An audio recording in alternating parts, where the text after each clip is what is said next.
This is a playtest of the Silt versus role-playing game, part 5 of that playtest. And let's go ahead and figure out where we are. We have 3 active assignments currently. One of them, the Sleepless Warden, we've not really done any work on yet. I'll probably just reintroduce it again whenever the time comes to go there. But we do have 2 others that the group has been working on pretty steadily, the Floating Market and the Dusk Mother. Now, the Dusk Mother, we have determined that the Dusk Mother Angel's nest is located in the basement of the Skeleton Ranch. That's all well and good. A big problem that's going on right now in that mystery is that the Custodians inadvertently burned down the sole economic engine in the town of Went, and so that could be a big issue.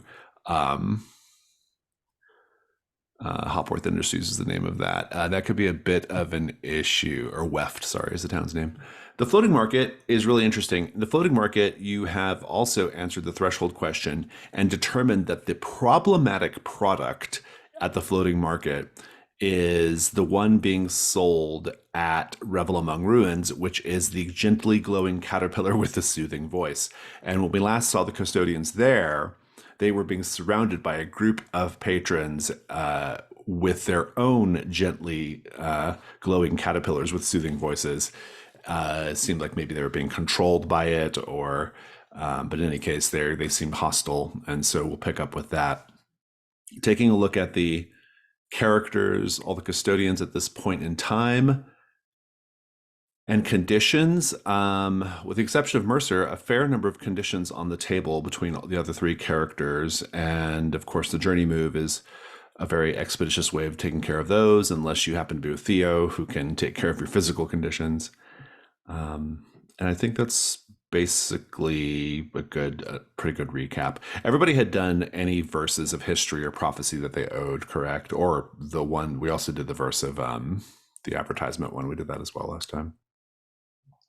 Are there any other questions or anything else we need to discuss before we begin?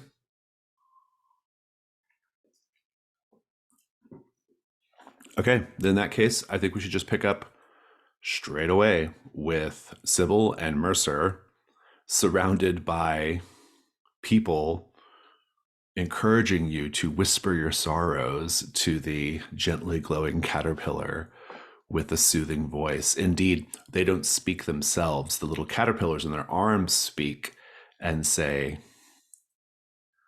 "You should whisper your sorrows to us." And this seems like a kind of a dangerous situation. Mercer, Sybil, start with Mercer. What do you do? So I have a move I'd like to trigger, but tell me if I need to like roll to set it up. Which move is this? The new one, Drowned Drag Delivered. Drowned Drag Delivered. I'll read it out. You have developed a fierce instinct for survival after enduring persecution for your faith and losing people close to you at the hands of the authorities, okay? When you do something ruthless or illegal in service of the trawler man, mark a box below to automatically succeed. When the last box is marked, you are confronted by an authority who attempts to capture or kill you. You may mark the verse of prophecy to clear the checkboxes and gain access to this move again. So what might you do in service to the trawler man? And that's illegal. So, well, specifically, I was thinking that Mr.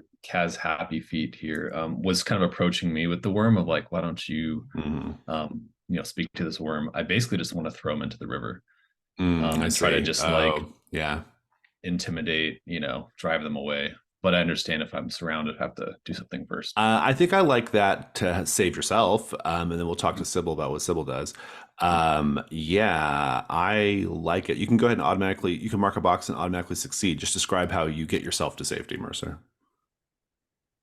I think when he's leading in with that, I'll just sort of say like, the river knows my sorrows, speak to the twin mouths yourself, and just kind of kick him over the side of the boat, and then kind of run back and maybe into the stall, barricade myself.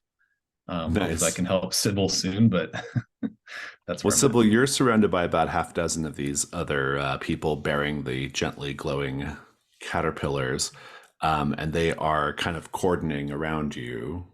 What do you do? let me see. Um, I'm gonna shout, chew on this, you nasty caterpillars, and I'm gonna start like throwing like paper at them and hope they eat it instead of me. So you're distract them with paper. Yeah. It's a lot of Very. sad things on those papers. That is true. That is a good point. Okay, I'm super into this.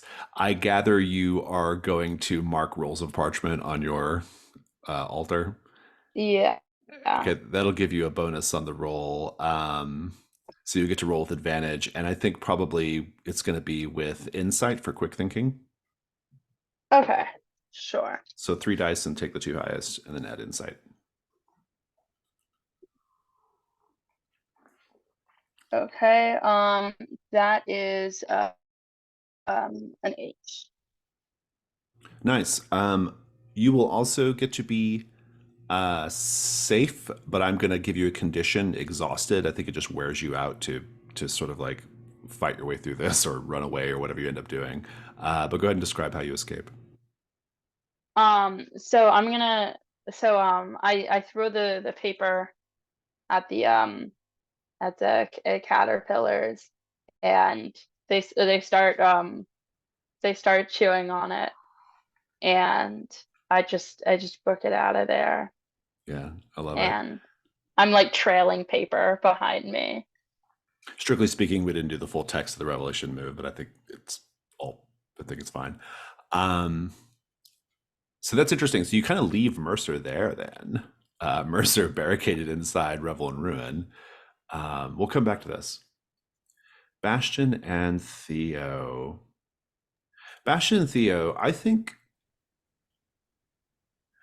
you've been kind of like catching your breath after that quite intense incident back at Hopworth Industries, and then you had your chat with Cousin Skelton, who then went away. And I think you are approached.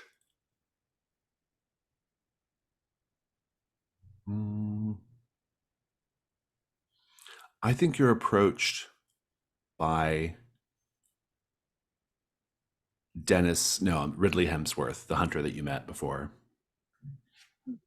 He says,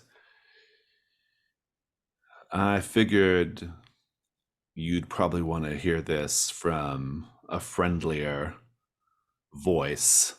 And since we have a bit of a connection established between us, I would be that voice. I regret to inform you that your presence in Weft is starting to become something of a problem for the locals. And if you stay in this area, you're going to find yourself on the wrong end of their particular sense of justice. Now, I'm not saying that you had anything or you bear any direct responsibility to what happened at the meat processing plant, but certainly people are talking. What do you think about all this? I think that whenever gods are involved, gods and angels, gods and angels and people, gods and angels and people and the things they do to make money, when all those things start to clash, it becomes a bit of a problem. And sometimes things get out of hand. Like I said, I don't think you bear any direct responsibility, but, well, I don't believe any among us usually consider holding the gods themselves responsible, but I do believe in an instance such as this that nothing would have transpired if it weren't for that avian threat from the forest. Do you imagine yes. that the people's opinions might change if we're able to do something about that which has been plaguing the interests here? Yes, I suppose that's probably a fruitful avenue of attack for this situation. However, I do think that you're going to have to give people some time. It might be worth cooling your heels for a bit and coming back when things have settled down. What do you think, Theo? Definitely am in agreement, even if we do try to resolve things right now, we can't stay in town. It's could provide more struggle than necessary. The Skeltons and their so-called mother have been here for a good amount of time, and we've managed to get by okay despite occasional flare-ups. Now we've had a rather big flare-up, and I think it's probably best if the Custodians, and indeed any Bureau representation, makes themselves scarce. We did receive another task radioed in the other day. Mm-hmm. We could leave this one to simmer down a bit and go and analyze our other issues, as it were. Yes. I think that would be probably for the best. Well, I think at this point it might be worth checking in then with Mercer and Sybil, because Mercer and Sybil, you have some hostile forces arrayed against you at the floating market, and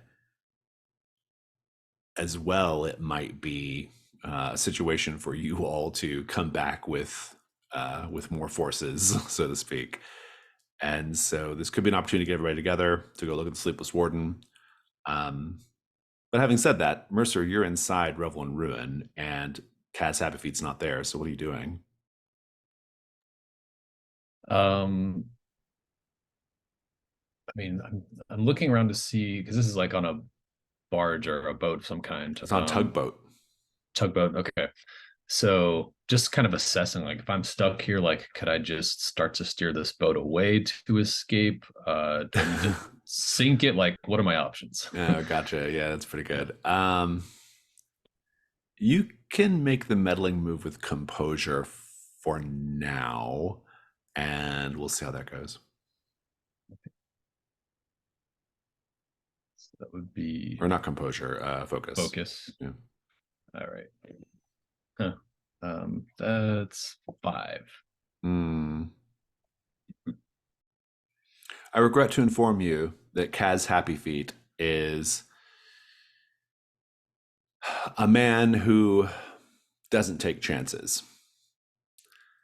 Indeed, I think as you are poking around, you see that he has a number of dolls, porcelain dolls, that you don't pay much mind to at first, but you begin to realize that the dolls have red and black wires coming out of them. And then you begin to realize that these red and black wires are in fact hooked up to bombs. And the wires have been fashioned and tied into the shape of a prayer mark. And so this is the veiled move to escape being blown up right now. Unless you want to Rediverse. No, let's see how it goes first. Very good. What are you afraid is going to happen if you fail? Besides being blown up, I mean, I'll just never have a proper end to my story. It's just kind of a sad way to go out on a toy I think it's ship. worse than that. I think the Bureau and people higher up even than them decide that the Custodians are more trouble here than whatever black market dangers were taking place in the floating market, and you get pulled off this assignment. Do go ahead and roll with, well, first of all, how are you going to try to deal with the situation? Are you going to try to defuse them or what? Yeah, I think I'll try to defuse them or make them not work somehow. Disable them is the word. Focus. Okay. Well, that's a 6. That's a 6. Sybil, you ran away. You're running through some tall reeds, muddy, mucky water by the White Gull River. The caterpillar folk they didn't follow for too long. You can hear them having their instructions whispered to them by the toy as they hold it up to their ear. But you turn back around when you hear an explosion. Indeed, the tugboat has gone up an enormous ball of flame. And unless Mercer writes a verse, that's the end of Mercer's story. Yes, I will write a verse. Indeed. Prophecy or history? I'll do prophecy. Think about it. Sounds good. Instead, I am going to let you will be able to disable the bombs, but I'm going to give you a condition, wrecked nerves. I think this is a very Sure. anxiety-inducing situation. I'm curious about the process, though. Do you just go clipping wires? Do you pray to the trawler man? What do you specifically do to try to stop the bombs? Yeah, I think it's more because it's a prayer mark. I think it's like a prayer to kind of weaken the bonds, and as I'm saying that, maybe some of the knots get looser, so I have a little more room to wiggle them free without just ripping them out and setting it off. Yeah, this place is dangerous, and you will have to sneak out of the tugboat to get away from the Caterpillar's followers. Kaz Happy Feet, of course, will get himself out of the river, but I will let you escape and meet back up with Sybil, and then figure out what your next steps are.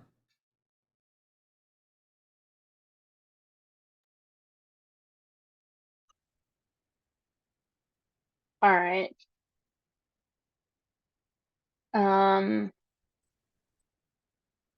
Yeah, so that's crazy that he just put bombs there. That doesn't sound very safe. It's like he didn't want anyone else to get a hold of his wares. Well, kind of looking at Sybil, seeing if you have, is no worms got a hold of you then? No sorrows were shared? Nope. I think the sorrows in my pages were plenty enough for them for now, at least. If we approach this more carefully, I mean, we could just get rid of this boat. It's already full of explosives. Yeah. Just make sure I'm not on it this time. And we should. Well, the thing is, there are several people who do have caterpillars. So either we would blow them up with the boat, which, that a lot of casualties, and I don't think that would be very ethical. I mean, that is if they care about that. But if we don't do that, then we're gonna have a bunch of caterpillars on the loose. So we do have to figure out what to do with those. So we do have to get the caterpillars, the worms, away from the people. Have you had a chance to think about, would you like to return to this market? Do you have any uses for maybe some of these storage boats? Maybe there's old books. I don't know, it just seems like such a waste to just destroy everything. But if that's what it takes, I'm willing. Well, I mean, I was hoping that we would only need to get rid of this one. And I mean, to be honest, the stuff they're selling is kind of just tacky souvenirs. So maybe we muffle our ears somehow. Maybe we go and just wrench these worms free, get them all in one place, and then destroy them. Sure. I mean, I think probably the pit is a good bet. If they'll let us use that. But we got to figure out how to get the caterpillars free of their hosts. I'm into that. Why don't we strike? What should we go for while we have a chance before they spread much further, right? Before my friend, I didn't see if he could swim, but if he did manage to climb back out, maybe we can make moves before he has a chance to get to us. Okay. You will have to answer the question, how can the product be neutralized, which is a 4 complexity. You do have 4 clues available, so it's not like an impossible thing here. Yeah. Go ahead and just, or actually maybe 5 clues even. No, 4. So if you want to answer that question, you can go ahead and be thinking about that, which is how can the product be neutralized? Try to incorporate your clues into your answer to get the best roll. We'll check in with the other group. So it sounds like maybe the 2 of you are going to go head over to Welkin's Vigil, which Yeah. is where the Sleepless Warden assignment is at. Mhm. I'm going to reintroduce that assignment since it's been a minute. We haven't done anything with it. The distant town of Welkin's Vigil is perched on the northeastern cliffs of the peninsula across the nameless channel from the distant Linger Straits.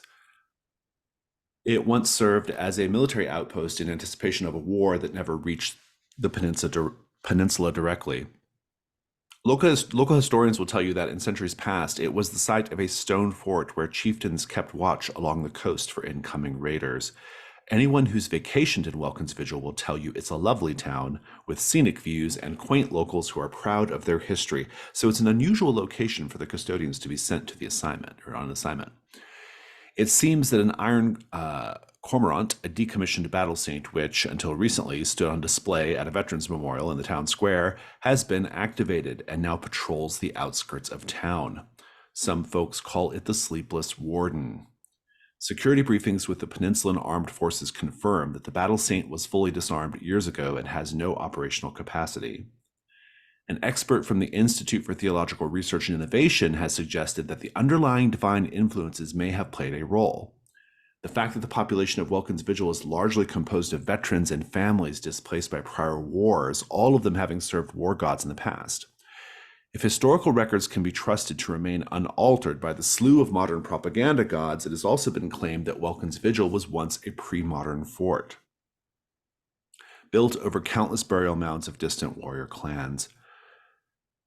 Perhaps some ancient god has been stirred by an atmosphere of perceived threats and hostility to outsiders, or perhaps the residents themselves, driven by a growing paranoia about attacks from abroad, have found a way to awaken it through acts of unsanctioned worship. And then to complicate matters further, the town itself is recognized as a site of historic and divine significance by the government, which is monitoring recent events. So you have to make sure that you do not do anything to disrupt this situation. The town is very sentimental to an important adjudicator who vacationed there as a child. And so you can't just go in burning down meat processing plants or factories or things like that, or blowing up tugboats or whatever sorts of business you might get into. So I don't remember the question that we answered before, but basically we determined that a god now animates this battle saint, and we have a threshold question: has the warden been awakened intentionally or accidentally? It's a complexity 2. But before we get there, we have to travel. And so let me pull up the journey real quick. We've done Roadside Shrine and the Dig. Let's do Roadside Diner. Gods must feed, but everyone gets hungry. Diners and cafes of every sort can be found scattered along even the least traveled roads to the peninsula. The diner that the 2 of you end up at is called the Midnight Kettle. The Midnight Kettle, let's have a paint the scene question that everyone can answer.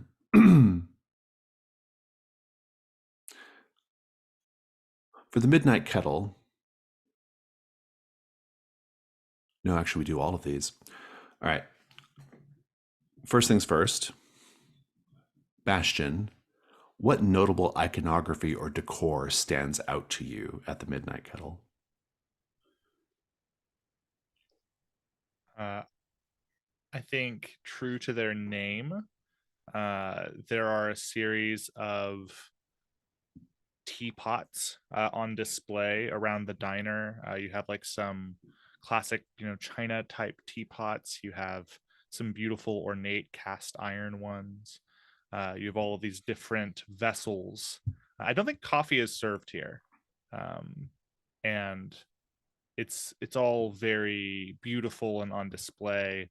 And the quality of those like kind of clashes with the otherwise kind of tacky interior in the diner. Gabriel, what special is featured on the menu of the Midnight Kettle? I was going to say something coffee related, but I'll change it. There's an endless pot of tea, and it's like that stew where it's just been steeping forever. They just keep adding tea leaves to it, so it is extremely potent. They give you to it almost a shot glass of this like deep purple broth. I love it. Keep you up all night. Moss, what quirky diner tradition do the locals maintain here? Every night at midnight, they sing like a weird, creepy song together. Nice. Theo,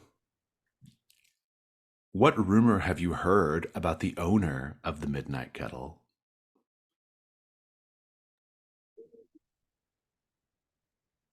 That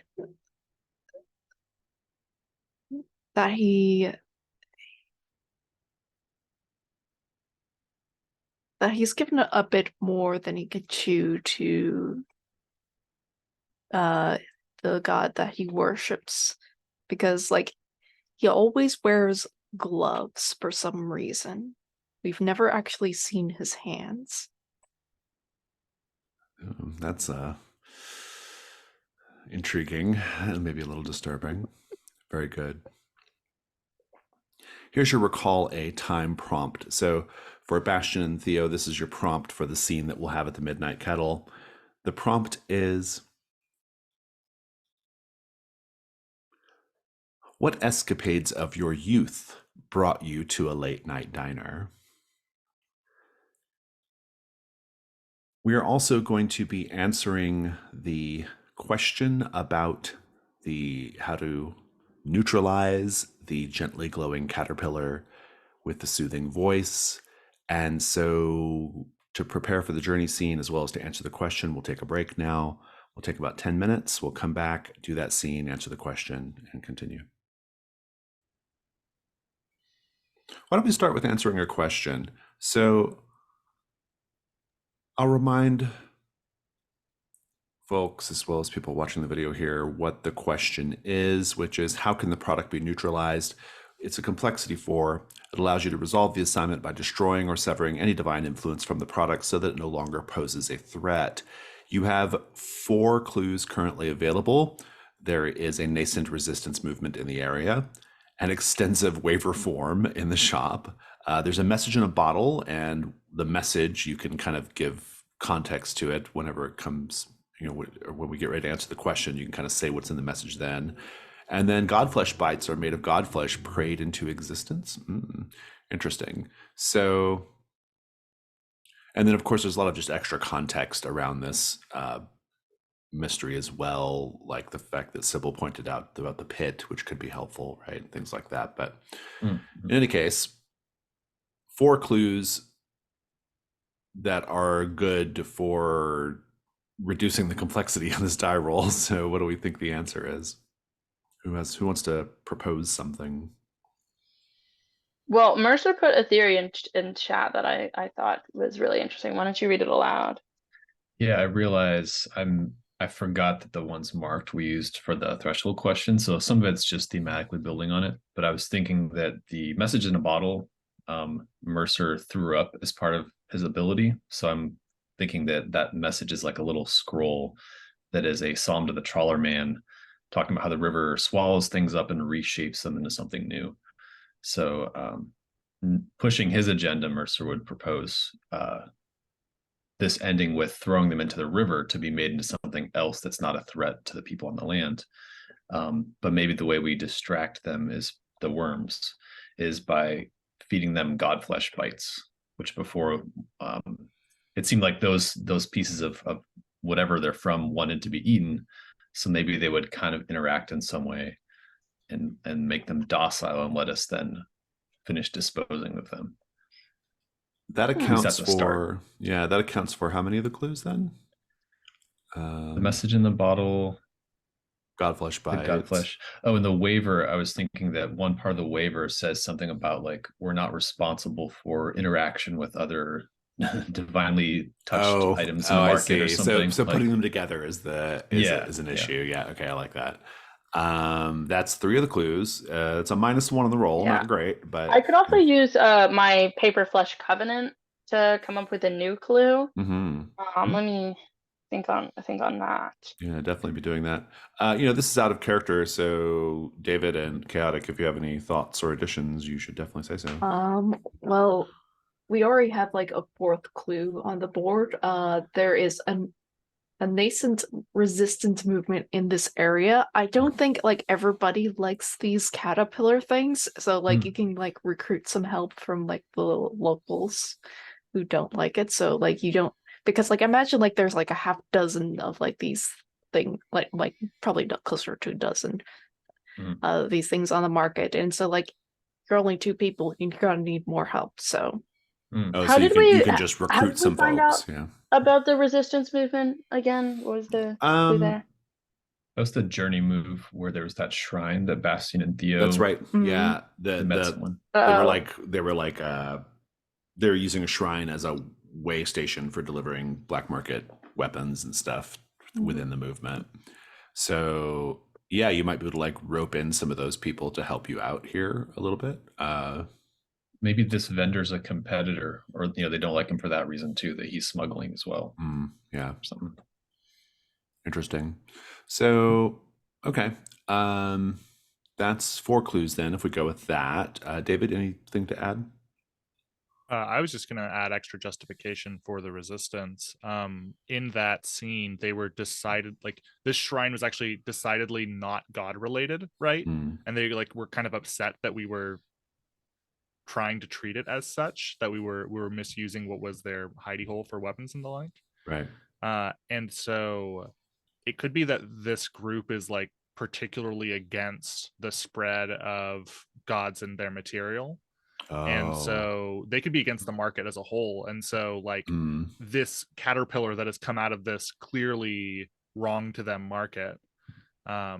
It just further like bolsters Yeah. their philosophy, right? Of like God suck.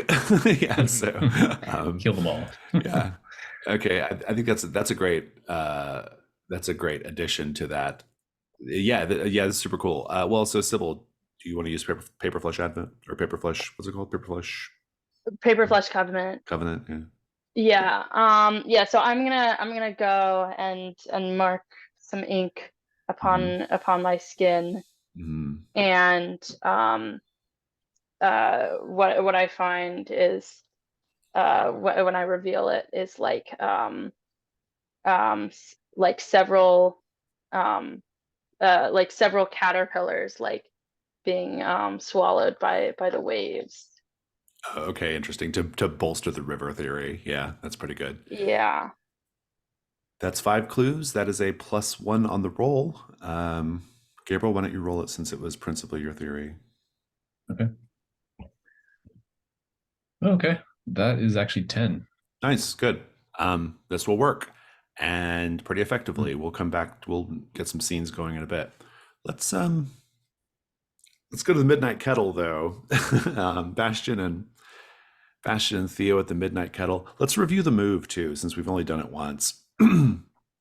When traveling to another assignment, when you and another custodian share a scene where one of you talks about your personal history or relationship to divinity, clear an appropriate condition. If it's not your past being discussed, you get to stumble on a clue or invite the other player to ask a question about your character's past.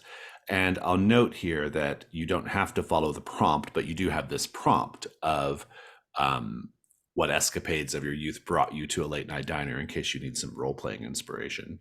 So the scene is at the Midnight Kettle. You're having an incredible amount of tea, and the weird owner who never takes his gloves off serves it. And let's just have that scene. Roleplay.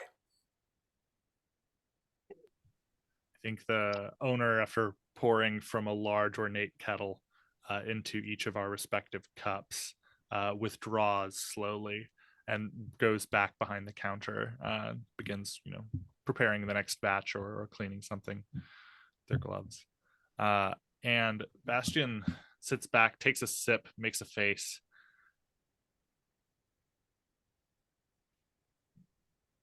You frequent these sorts of places, Theo? Yes. Well, yes and no. It depends on location. I know this was a little bit out of the way, but well, it's more unique than, say, a burger joint. You find all sorts of interesting folks come to this sort of place. Typically, think folks that need help. Bastion looks around a little bit. I think I see what you're talking about. This would be popular for locals and passers-by alike to gather.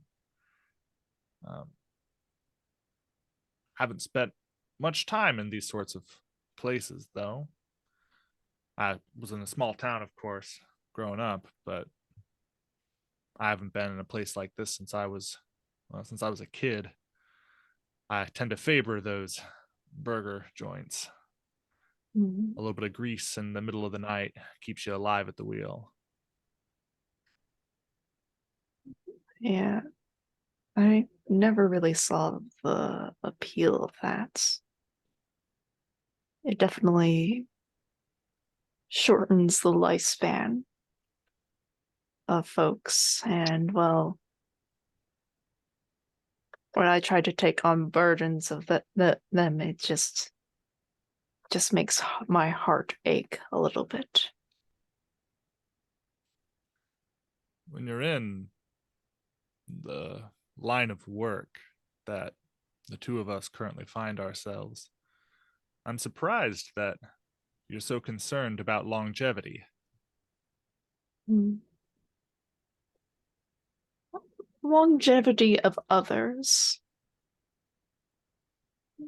Because isn't that what healing is meant to be? To expand your life so that you may give back. I think I care more about the quality of it. Mhm. If there's no purpose in living, if there's no vitality, well, you might as well be dead.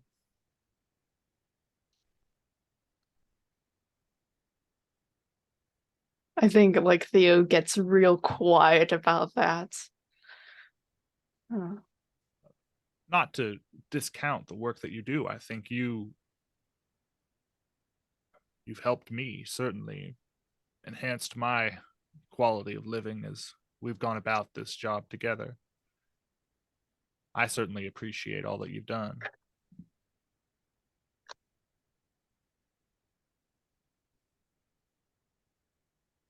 Though I do think you should perhaps give some of that care and concern to yourself at times. A little bit of indulgence is the spice of life.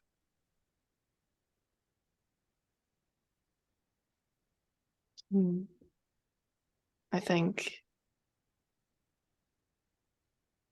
the way we relate to our purpose in life is very different from one another. Well, I can't argue with that. That feels like a good pause there. What condition do you think you'd like to try to clear here, Bastion? I think since we've physically left, I think I kind of want to clear marked by mother. Yeah, that sounds good. Like just physically not being there has caused the mother to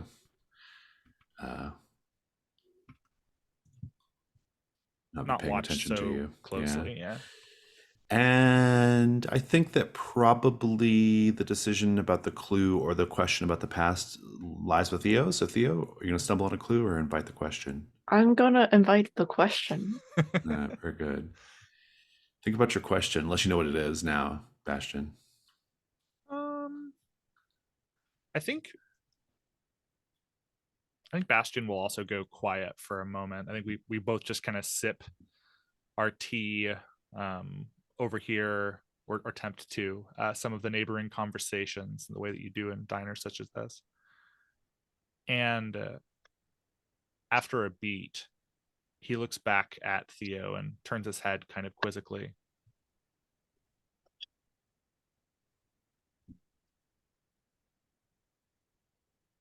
I was thinking about this the other day, how I'm actually somewhat jealous of that connection, of that dedication that you have. You say that our perspectives are different, and I agree. But you undergo so much pain and difficulty for your belief, for your connection. What is the upside? What binds you to your course of life in this way?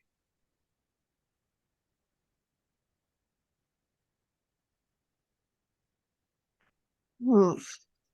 That's the question. You know, we're at a diner, it's late, no better time.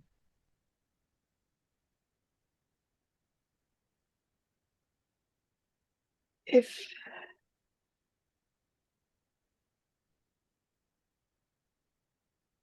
people have given up a lot for me to be here, and I don't think that there's anything that I could give to repay them. And I try to make it my everyday just giving back of myself, because I was giving so much more time than I should have.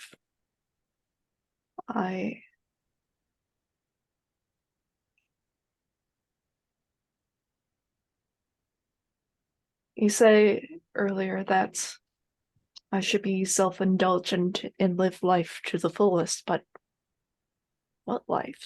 I don't really have a life to live. I don't have too much joy in living. The pain just makes me aware that I'm still breathing. And I am still alive. I think we've identified your problem. Theo, I think from here on out, I believe I'm going to make it my side quest, my mission, to get you to enjoy your life just a little bit in the time that we spend together. I will note that you are a bright spot in my life. So, Very well, good. I serve the Lady Sun, so. Very good. Thank you. Mercer and Sybil, I think that the challenging part of the resolution is, to the extent that it is challenging, is going to be simply getting the resistance to help you. Once the resistance is helping you, feeding the godflesh bites to the caterpillars and then tossing them in the river, that won't be any trouble. There might also be a little bit for Mercer to do vis-a-vis the trawler man once the caterpillars are in the river, but initially it's just going to be a matter of getting the resistance to help you. And so using back channels, you have managed to get a meeting in the middle of the night, around the time that the others are at the midnight kettle. You've managed to get a meeting with a gentleman named Maddox, who is a leader of this nascent resistance movement. And let's paint the scene here. I think you're meeting in kind of a makeshift bunker kind of situation. The two of you had to be blindfolded to be brought here, so you don't know where it's at. But once the blindfolds are removed, everyone, what do we see that shows that these people are ready to pack up and move at a moment's notice?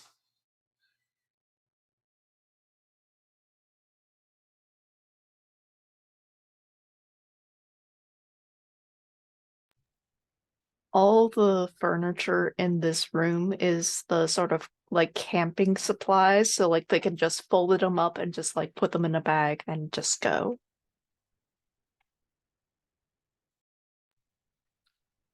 I think everyone has a large backpack or side bag or something. Like everyone already has carrying capacity, and anything that's like on tables and stuff, you could tell could just be swept off into one or several of these bags, and they're out of there.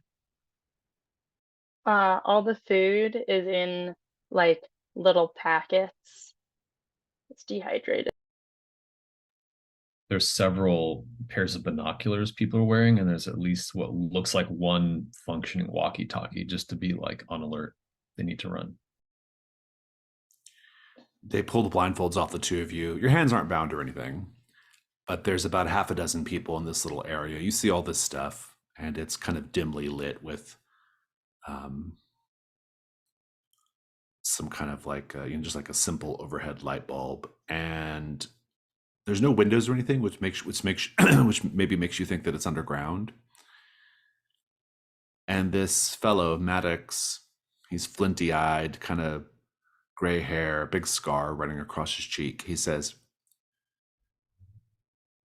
"So, you're the two that are looking for us. What can we do for you?" Well, you see, we've been hearing about some trouble with the river market, specifically the gently glowing caterpillar. Have you heard of that? I have not, but I certainly know the floating market, and I can't disagree with you. We happen to have a small problem with the glut of gods, and that floating market, its mere existence is evidence of what happens when you let gods just run amok. Alone when you produce and distribute gods, a god for every child to have to whisper who knows what into their ears. And maybe this is where we have a shared interest. We would like to get rid of this problem before it spreads. I'm listening. We just need to round them up. We need to find who's already bought one and take it off their hands, get them all in one place, and the caterpillars, we can take care of the rest. You mentioned children. This is some kind of children's toy. Yeah, it's supposed to be soothing. It eats away your worries. I think it makes people docile, really. So if you listen to it for too long, it may have taken a hold of you. Might be too late. Yeah, it doesn't stop at your sorrows.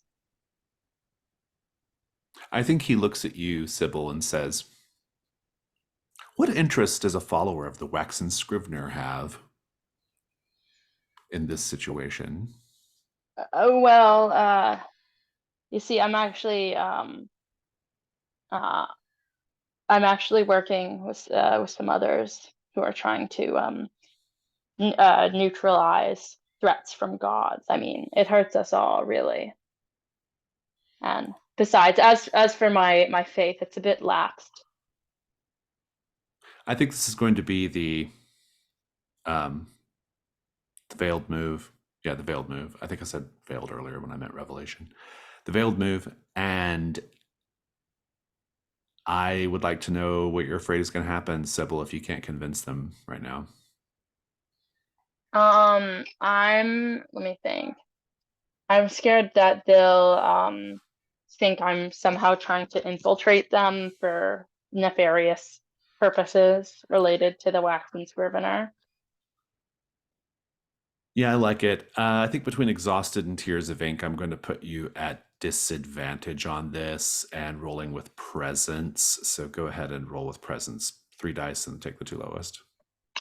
Okay. Yeah, that's a 4. A 4. He says, "Hold on a second. What was that?"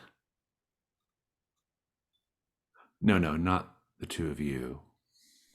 And then he goes into his bag and he pulls out a gently glowing caterpillar with the soothing voice. He says, "Say again?"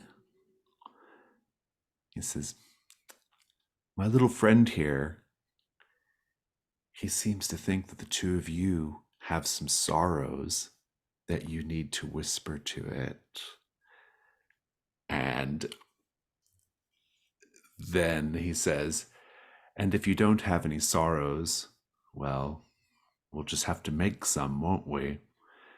And they are all getting their guns and weapons out, and they've got you, unless you write a verse. But otherwise, this is what's happening.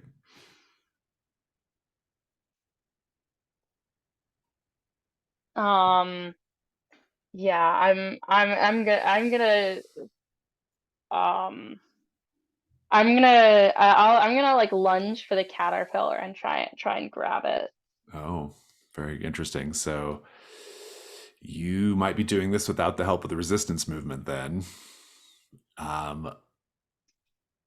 It's going to be the revelation move. What are you afraid is going to happen if you fail? I'm gonna get shot. It's worse than that. You'll be killed, and then they will turn their guns on Mercer. Please go ahead and roll with vitality at disadvantage again. Okay. That's fun.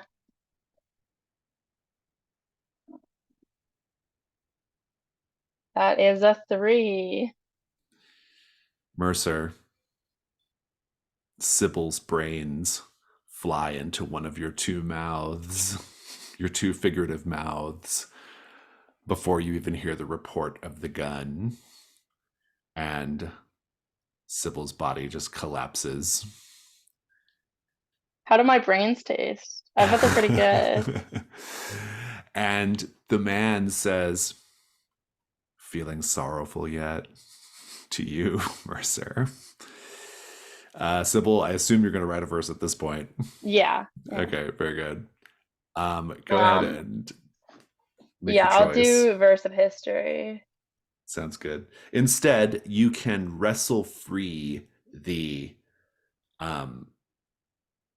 worm. I think, Mercer, it's kind of a complication, but also an opportunity. I think that like if you can wrestle the worm free from Maddox, there might be a chance that you can break the worm's hold on them. And so Sybil will wrestle it free. What do you do to maybe like bring them back around to where they need to be? Mercer, are you able to eat it? Technically, yeah. Give it a shot. That's an interesting approach, I think. I mean, I'll do it, yeah, because I mean, we're, we don't know where we are. We're at a disadvantage, so you got to sort of one up them somehow. Yeah, I mean, this is kind of like what you did with the guy and the rat, right? Like, I guess so. In a way, yeah. I love it. Okay, so then in that case, if you're doing the mouth devouring, you can just consume it, and then you get to make your roll to break the power of the worm over them at advantage. So I love all that. I do think Wreck Nerves will cancel it out though, so it'll just be 2 dice. What are you afraid is going to happen if you fail? That the worm's going to still affect me, but now from the inside. I think it's worse than that. I think that the worm will use you as a direct conduit to the trawler man, which could be a real big problem. Yeah. Do go ahead and roll with, I think it's probably vitality. So few bonuses. That's great. All right. That's 3. Jesus, this is a rough scene. We're the problem group. I thought this was the less challenging route, but apparently not. It's all bad. You consume the caterpillar, and time just slips away. The caterpillar is now in direct communication with the trawler man. the trawler man, which up until this point considered you an imperfect messenger for his message, Mercer. But the trawler man has sorrows of his own, and he whispers them to the gently glowing caterpillar. And the gently glowing caterpillar says, well, the only way for you to alleviate your sorrows, trawler man, is to make the waters rise, to strike back against the people who tried to destroy your faith and people's faith in you. Drown them all. And this is ultimately what will happen. The White Gull River becomes a tidal wave, and we never hear from you again, Mercer, unless you're writing a verse. Well, good campaign. No, I will write a verse. Indeed. Very good. All right. So instead, I think we've written enough verses and had enough complications. I will let you go ahead and just describe how you break the worm's hold on this group.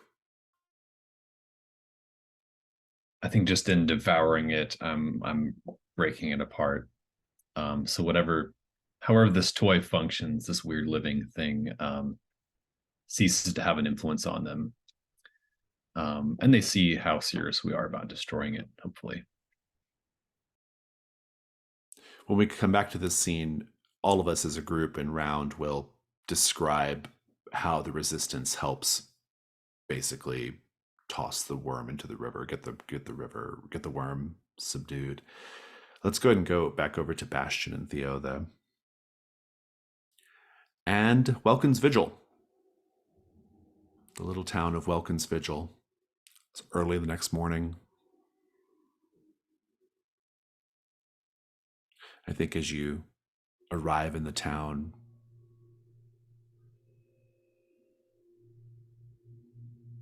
you see a murmuration of seagulls drifting into fog, like a vanishing giant's shadow. And you pass by a little cafe where a group of elderly women are playing cards outside, loudly accusing each other of cheating. And even now, at some distance, you can feel the ground quivering as the sleepless warden somewhere out there stomps around. Your first stop in Welkin's Vigil is the town square. There's a small mound with a traffic roundabout, quaint cobblestone sidewalks, and a few touristy shops. Orange traffic cones surround a massive stone plinth that lies toppled halfway across the road. This is where the statue was standing before it was animated. Chunks of dirt and pavement are churned and scattered in a path leading away to the hills. Let's paint the scene, everyone. At a glance, the locals appear to be working around this obstacle without much difficulty. How can you tell they are actually quite agitated, but doing their best to avoid showing it?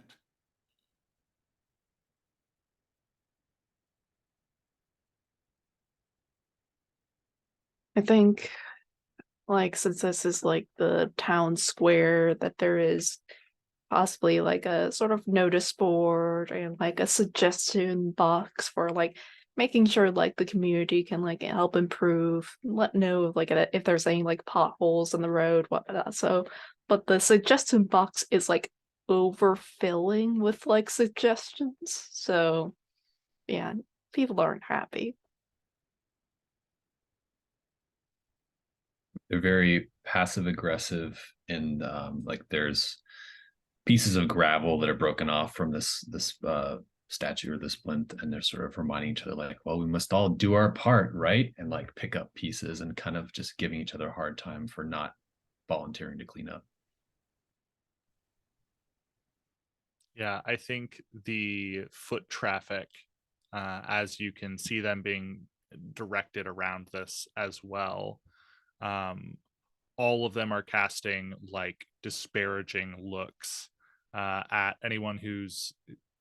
I think there's like maybe people who are helping manage the cordon, and they're looking at them with disdain because this has gone on for some time and it hasn't been taken care of yet. And like, whose responsibility is that really?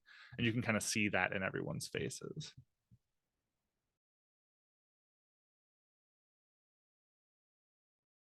I love it. Anything to add, Moss? Yeah, I think like people are always like getting into arguments, and like just it's very tense, and you can kind of feel it. So the two of you are there.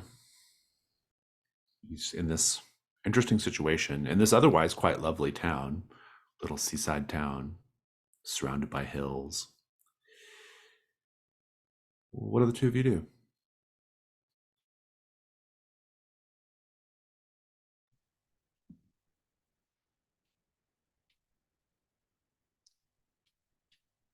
I think Bastian is going to go up to whoever's managing the cordon around this fallen plinth, kind of tip his hard hat to them, flash his sign for the Saint Electric, and ask, "Oh, toppling of a stone this size, has it disrupted anything else in the area? Have you lost any power? Any pipes damaged? How's the city holding up?" The woman who you're speaking to, she has slicked back hair, earrings made from gun shell casings, and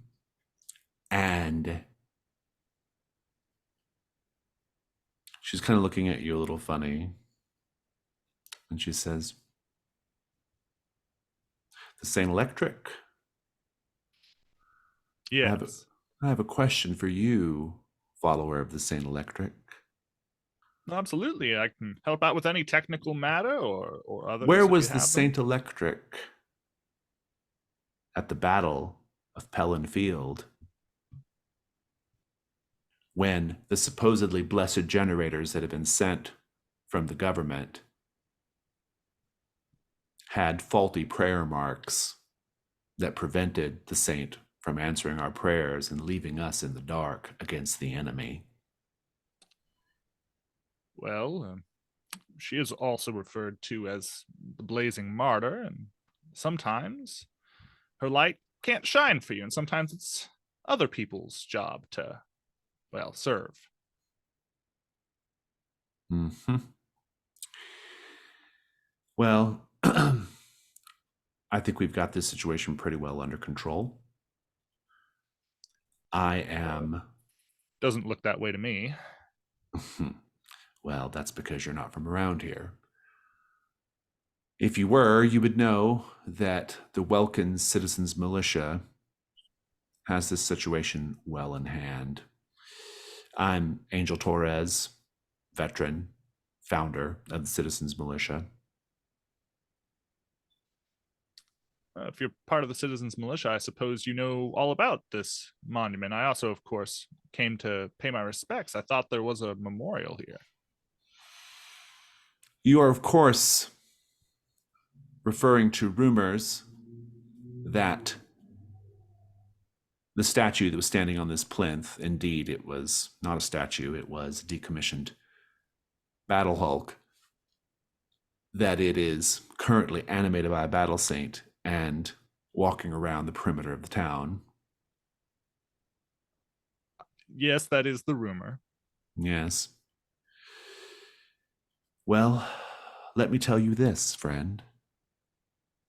The warden, the stalwart defender, the last bulwark, hold fast, remembers a time when this town was just a fort, defending its walls from raiders, and it is now awakened and called to defend the town against attack. It's driven by the only purpose which gave it sustenance so many centuries ago, to stride forth in righteous fury against those who would dare threaten its kin, us, here in Welkin's Vigil. It holds the memories of all residents who came before, risking their lives on the long journey overseas, shivering in the cold rain, huddling around campfires while the distant wolves paced and howled. It rose to meet their fear in the darkness, standing watch while they felled the bones of the forest, dragging them back to form walls and forts. Its gaze pierces the void, watchful for the enemies in the shadows which creep ever closer to pounce on the helpless and unwary. Angel, there are no wolves marching the perimeter of this town. There is no... I think he gestures to, like, aside from the occasional honking of a horn, the rather quiet, casual nature of this public square. There's no existential threat that it's risen to fight against. For what reason do you think that it has come to stand on its own two legs once again? Because it has seen what is to come. Outsiders threatening our way of life. From where? If you'll excuse me, we're getting ready to do drills, and you see a number of other militia members marching into the town square. Ooh. Not in a hostile Bastion. way. They're just going to Yeah. do drills. Yeah. I'm like trying to like pull Bastion a little bit back. Of just like, yeah, we're not gonna much out. But Thank you for your Bastion, time, Angel. Thank you. Bastion, honestly, we should just go. You see that suggestion box over there? Mhm. Oh, let's just dig through it and see what people's problems are. I don't think we're going to get anything directly from these folks. They're very Brilliant. faithful. And when dealing with very faithful people of different faiths, there can be some sort of conflict of Yeah. beliefs and attitudes. How skilled are you at dealing with illnesses of the mind? This is not an illness of the mind. This is an extreme proclamation of faith. And sort of the influence of gods, and it's just a bit of a vicious cycle. This is not an illness. It would be easy to put it on an illness. I'm unconvinced, but let's see what the people have to say. I think your idea is rather astute. At this point, I'd like to go back to the floating market, an early morning raid on Revel in Ruin. Everyone just take a little bit of the scene of like the resistance helping Mercer and Sybil confiscate all these worms and then tossing them in the river. And then I want to check in with Mercer about what the trawler man and the river have to say about it. But let's just kick off, Mercer. Like, what does this look like?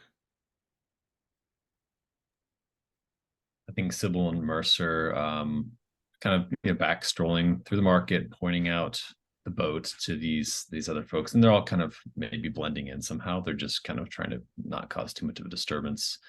And I think Mercer's picked an end of the pier that's not being used. There's no market there where they can dump everything off at the end, where the water kind of swirls around the corner, that he can use that as sort of more of a ritual spot when ready.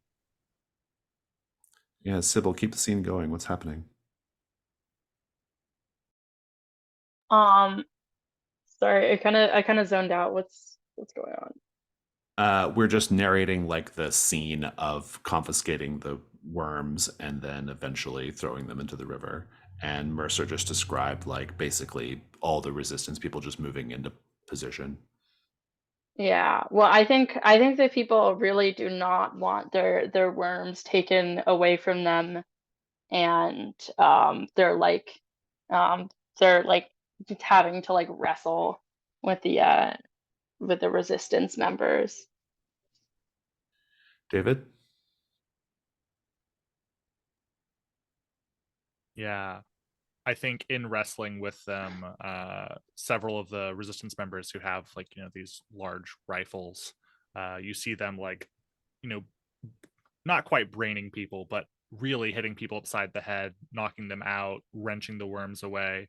I think they're a rather indelicate bunch, and despite having, recently been under the influence of this, god themselves, they have no pity for anyone who is being taken advantage of by it. Chaotic?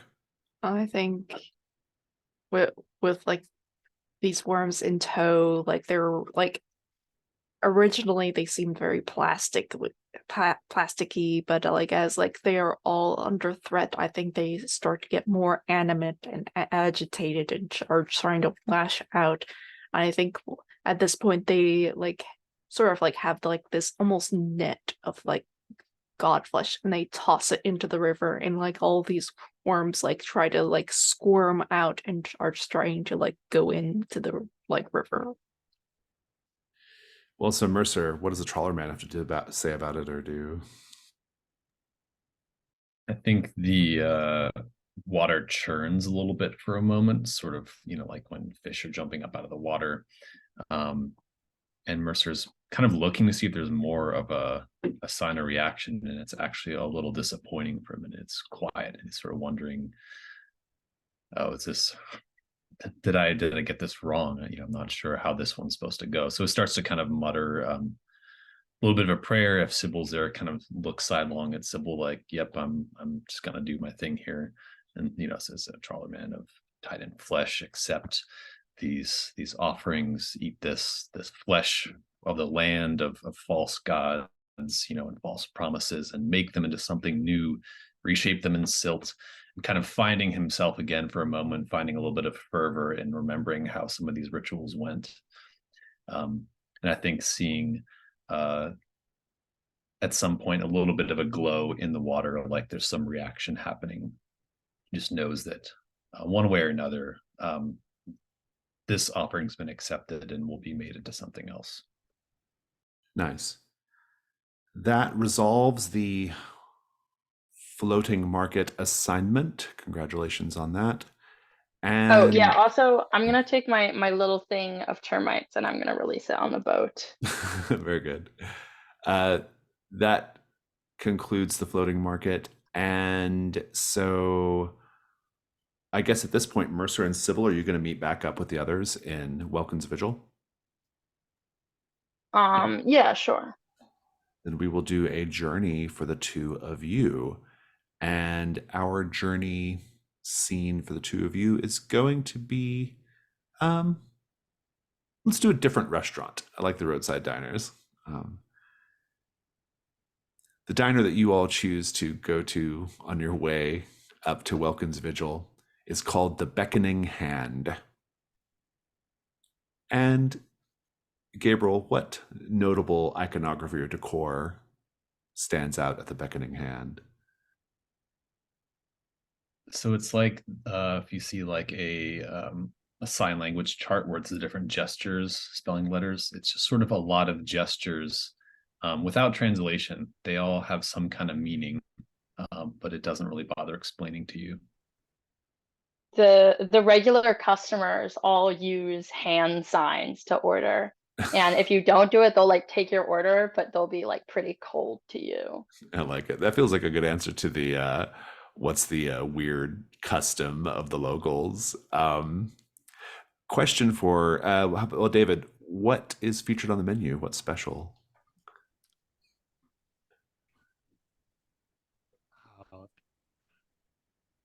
You know what? Because we just left a place, I think there's like a Godflesh special here that may or may not actually be composed of that. Maybe they're just using that as marketing.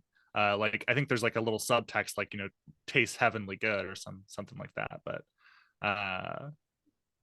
yeah, I like that. I like it. And Chaotic, well, Chaotic, once again, what rumor have you heard about the owner of this place? It's rumored that the Beckoning Hand, even though it's changed into a diner, the name hasn't changed from its previous business, and it was rumored that the old owner was dealt in like what I'm trying to think of the word. I lost it. Like erotics, like stuff like pornography and that sort of thing. So it's a different turn of phrase of the beckoning hand. Oh, got it. Yeah, very good. So when we get back from a break we're going to take, we will do a journey scene for Mercer and Sybil at the beckoning hand. Your prompt is to recall a time. Your recall time prompt is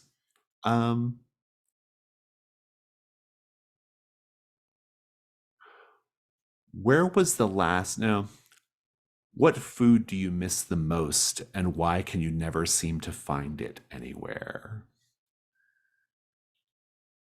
We're going to take I need a 10-minute break so I can deal with the dog. So we'll take a 10-minute break. And when we come back, we'll have that journey scene as well as continuing in Welkin's Vigil. So let's take 10. Let's check in with Theo and Bastion. So Theo, your plan of searching through the comment cards is a good one. I like that. I think that you can go ahead and make the information move with insight, and just regular dice is fine. Mm-hmm. What are you doing in the meantime, Bastion? I think Bastion, we have this toppled pillar here that used to stand atop. Presumably, there should be signs of it like heading off somewhere. Yeah. Yeah. And so I think Bastion wants to see if from this scene, for what hasn't been sort of cleaned up and collected yet, is there any information regarding how this thing has been, been given locomotion? Kind of like how he wants to kind of look at the damage or look at the scene and see if he can figure anything out from that. Yeah, that sounds good to me. You can go ahead and make the move as well with insight also. Okay. What'd you get, Theo? I got a 9. 9, great.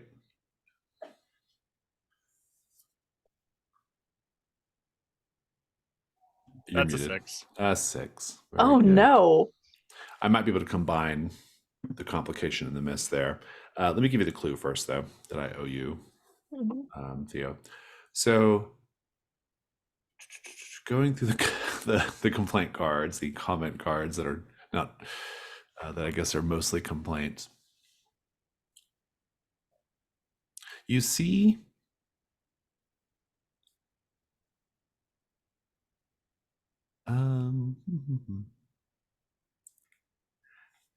you see that they actually at a certain point ran out of the cards and people started using the backs of sign-up flyers for something called the Ceaseless Watchers, a kind of neighborhood watch group of some sort. That's your clue, is the flyer about the Ceaseless Watchers, this neighborhood watch group. Otherwise, the complaints are very just like, they just reflect a town bubbling with tension, right? And so there is your thing there. Complication and miss. Let me take a look here.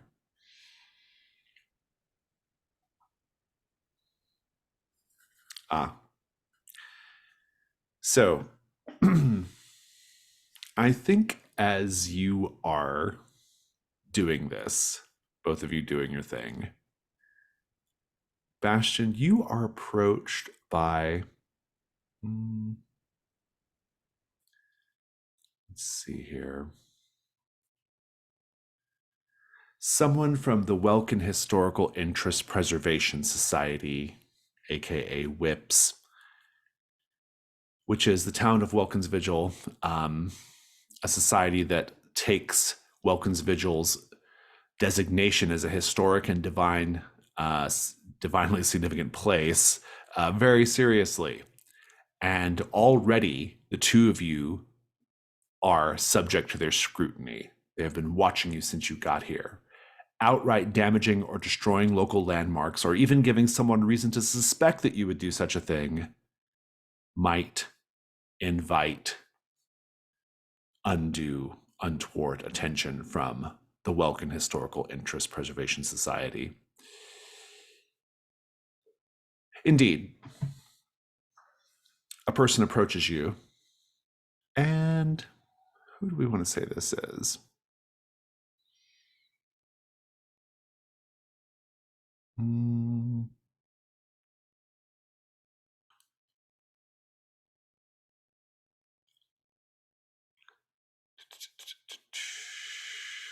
Got some choices here. I'm trying to decide who I want to be.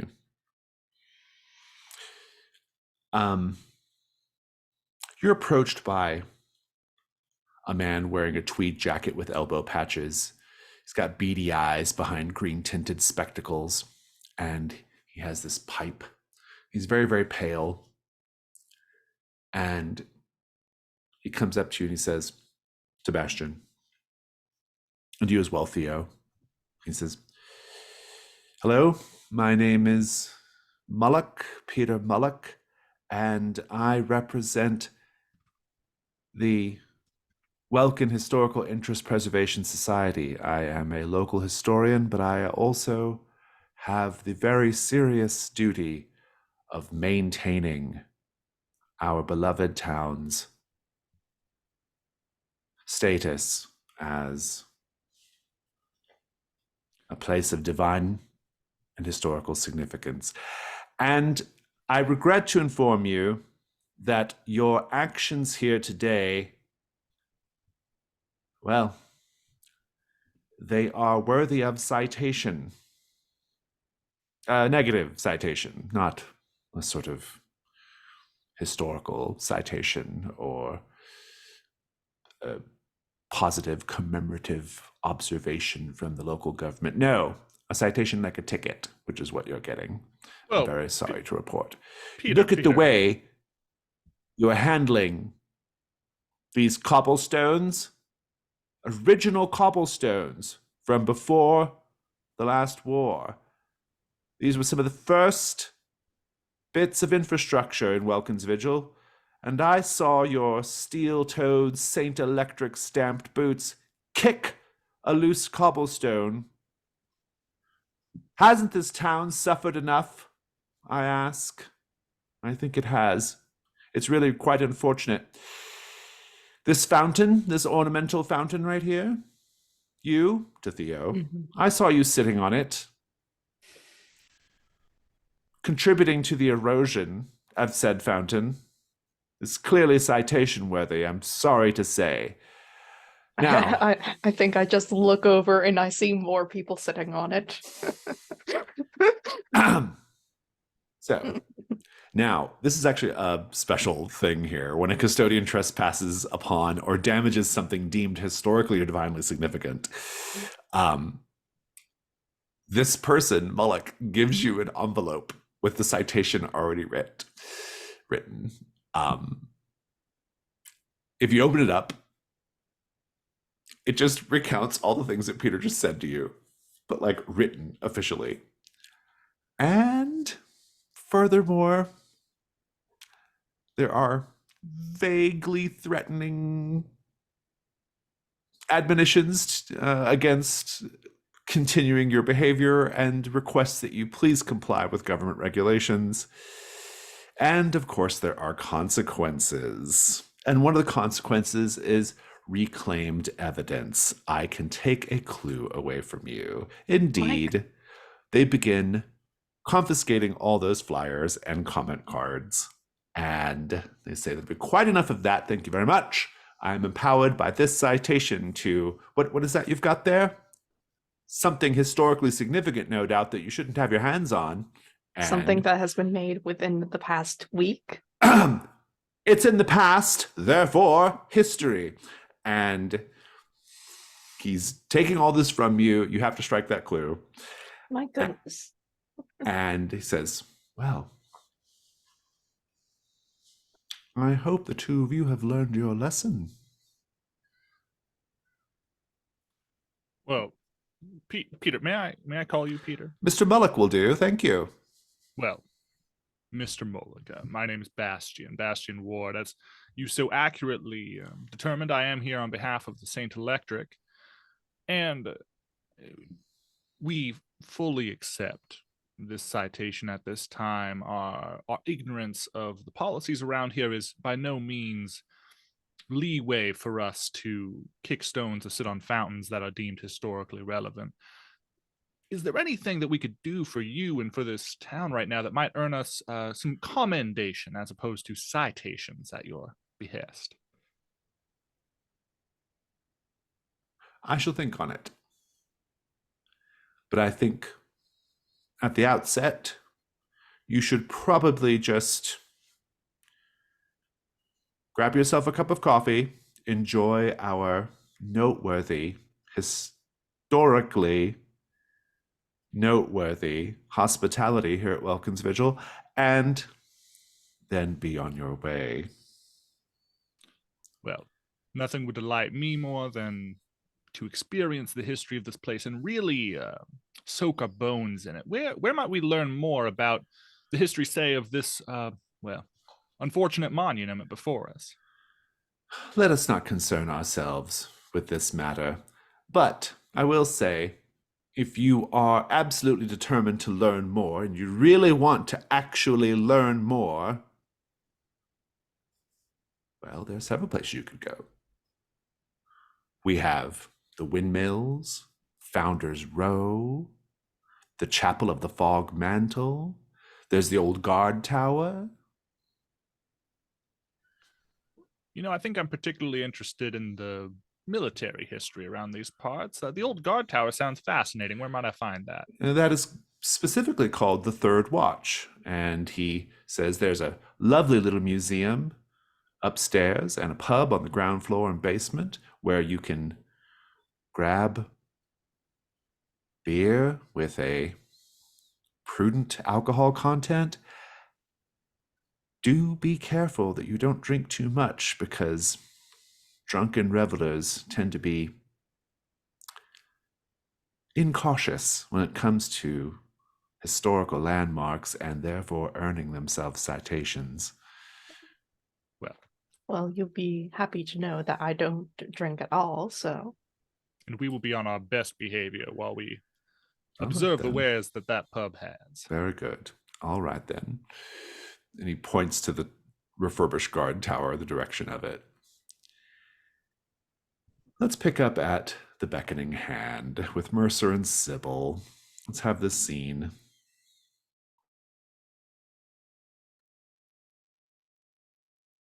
I think after the servers have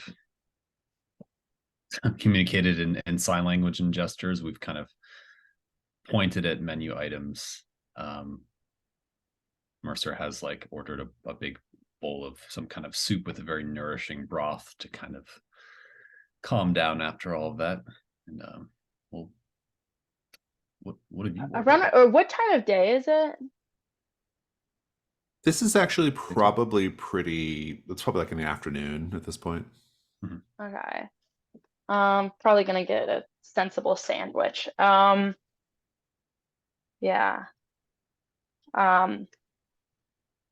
Man, this brings me back to the diners I would go to as a kid. What kind of food did you eat as a kid? Anything that you miss? Well, it's mostly sandwich. It's mostly seafood, really. But what made it special? This isn't even a glass bowl. You can't even see inside. What I missed was it would be called the garden below. It was on a special day and everything, and we put seaweed and vegetables and things. That it was the one time we could eat things from the farmers market, things that they just grew on farms, and it was sort of showed this garden below in the river and kind of remind us that everything we need comes from the river. But it was so much fun to see it all put together, and you could it was like this perfect little garden in the bottom of the bowl if the broth was right. This it's a little bit muddy. I'm sure it's I'm sure it's great. The thing that really made it special, though, was if it was in season, is soft shell crabs. So they'd still be kind of scuttling along the bottom of your bowl before you ate them. Oh my God. Well, sounds like an acquired taste, but yeah, I mean, I do agree that like, if it's grown yourself or grown locally, it's better. My favorite food as a kid was this tomato pesto we would make with fresh tomatoes and basil from our garden on the balcony of our apartment. But we actually we had to get rid of it because it turned out that our family was using an illegal god called the green thumb. And we didn't even know it was illegal. It had just been passed down in our family, to tend our little gardens. But man, like those tomatoes, they were huge, and I'll never have that delicious tomato pesto again. Seems like someone didn't like you growing the best tomatoes yourselves, right? Probably wanted to sell them from the Green Giant or something else, the latest brand. Yeah, Yeah. alas. Alas. Oh, go ahead. Sorry if you're still going. I was just gonna say, well, balconies, vegetables, it sounds a long way from decaying books and tomes and basements and libraries. With it's quite a journey you've had. Why not just stay Yeah, there? well, I mean, it took me a long time to sort of find my purpose, I suppose. I was always very aimless until I found the Scrivener. Yeah, we lived in the city, and uh really, I mean, that little balcony garden was one of my few places of peace. It was so bustling, but there was this beautiful old library that I did go to that I was very attached to.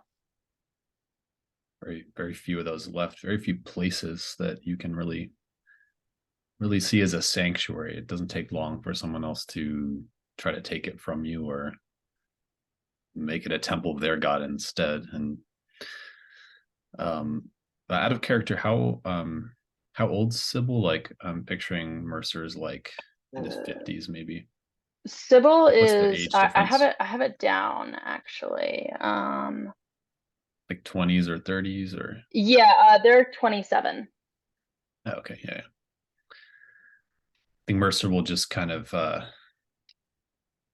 at some point kind of reminisce and just be like, hey, you're probably would have been, yeah, my sister would have been about your age at this point in time. She also liked to find her own places like that and kind of look back into his stew and start just like more focused, finishing his stew on his own. Yeah. I'm gonna like after a minute, gonna like gently ask about his sister.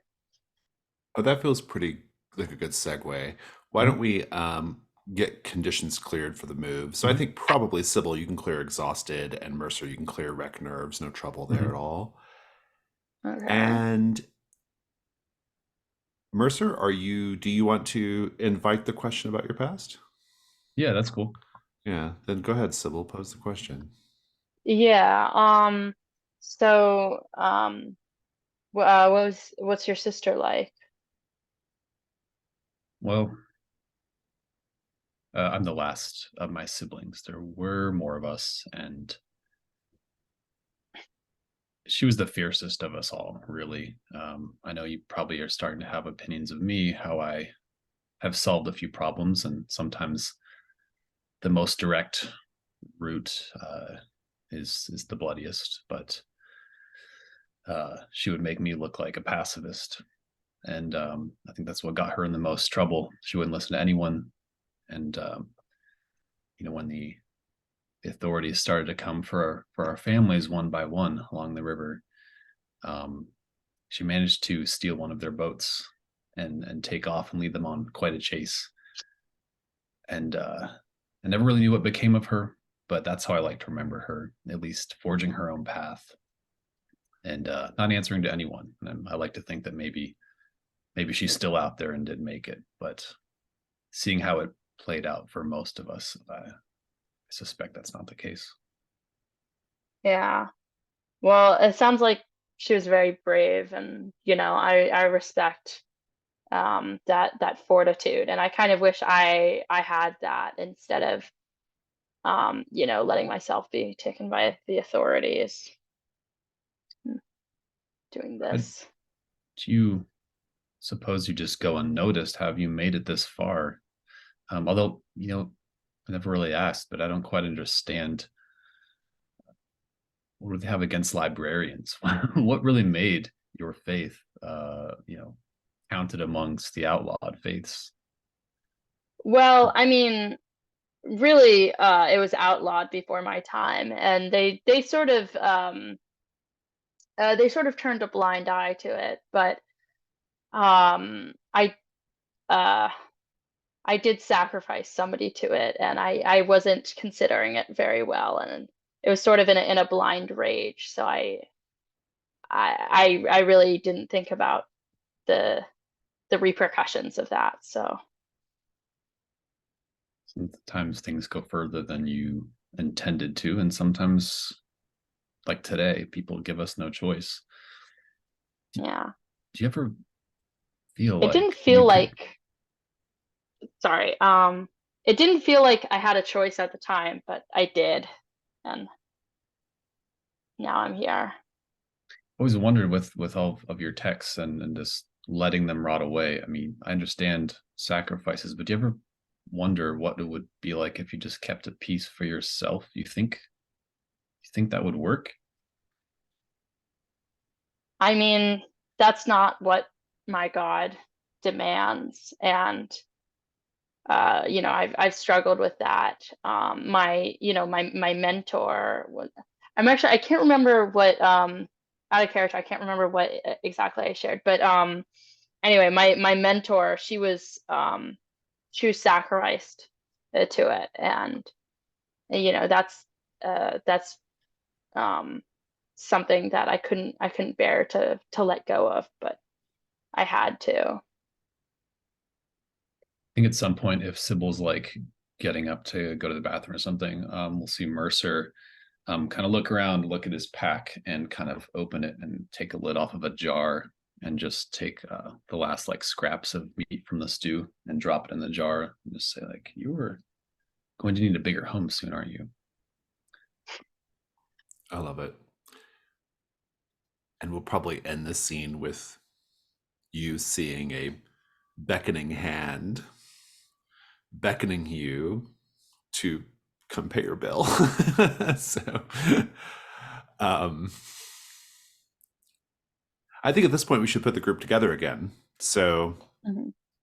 Sybil and Mercer, you have arrived in Vigil's, or what's it called? I've already forgotten the name. Something. Welkin's Vigil. Welkin's Vigil, yes, thank you. I was about to say Vigil's Wake, but that's not right.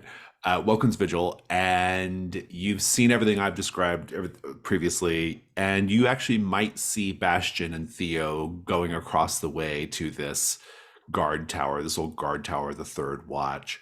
So we can just put the group together at this point. Hey guys, what's Oh. up? Oh, hello. How was the Oh. market? Well, that's a long story, but Did you blow Yeah. anything up? No, it was close. Thought yeah, about it. Now, Theo, we don't need to talk about wanton destruction in relation to these. Were you successful? The worm, the caterpillar won't be a problem. The market will continue, but I don't think it will be a threat. Good Yeah. place if you need anything. I got some usual books. stores. Yeah, our project is still, we thought it was best at this point to leave the situation to develop for a while before treating it further. Mhm. All Theo right. just smiles at that. But let's talk about here. I hear this pub has delightful cuisine. I'm here to get a nice greasy fillet of fish myself. This town is a bit of a strange one. We've seen Well, there's quite the militaristic presence. There's a historical society that has given us not one but two citations for what I would characterize more as minor inconveniences at the worst. Are It's you rewiring things wrong or something? How, I no, everyone loves did to pick a sing, don't they? stone. I don't No. know. That's strange that they're so into preserving history. You know, they should have a talk with my god. Well, I question I was if about they're to say that's more- like the most. I love how like completely philosophically opposite like this town is to the Waxen Scriveners Yeah. whole thing. you know, Yeah, perhaps the- I'll put you in contact with him, Sybil. I feel like Peter could learn quite a bit from you. Peter would probably Yeah. try to run you out of town. You would be Yeah. an existential threat to the society. Let's talk about this third watch. It's a refurbished old guard tower. There's a small museum upstairs and pub on the ground floor and basement. Walls lined with monochrome prints, faded banners, and framed medals. Most afternoons, the clientele consists of retirees and veterans playing cards or recounting the glory days. And you actually can see some historic features around here. Maybe you're now more attuned to looking out for them. There's a series of decommissioned military vehicles and artifacts lining the yard, each bearing informational plaques. And let's paint the scene, everyone. You're listening to the conversations of folks in the pub. What perceived threats to their way of life do the locals discuss most heatedly?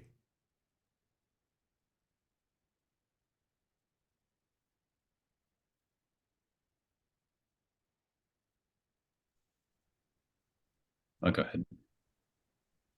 I was just going to say, I think that they're, to us at least as outsiders, they're not things of particular merit.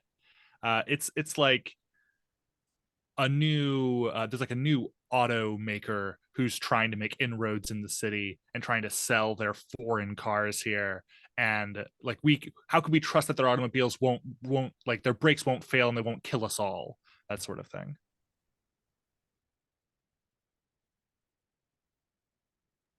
I think there's definitely talk of, across the channel, the Linger Straits, and how, they, it's been a while since previous wars, but they've just been regrouping, and the military research that's happening there, they're just gonna test things on us here every day now. They've got new like airplane battle saints or something, and that's what we should be on the lookout for, like any day now. People are always mad about taxes. I think as we're sort of like entering in, I think we get a few just nasty looks. I think in particular, like Sybil and Theo for some reason. I think just to the nature of like the Pox Monk is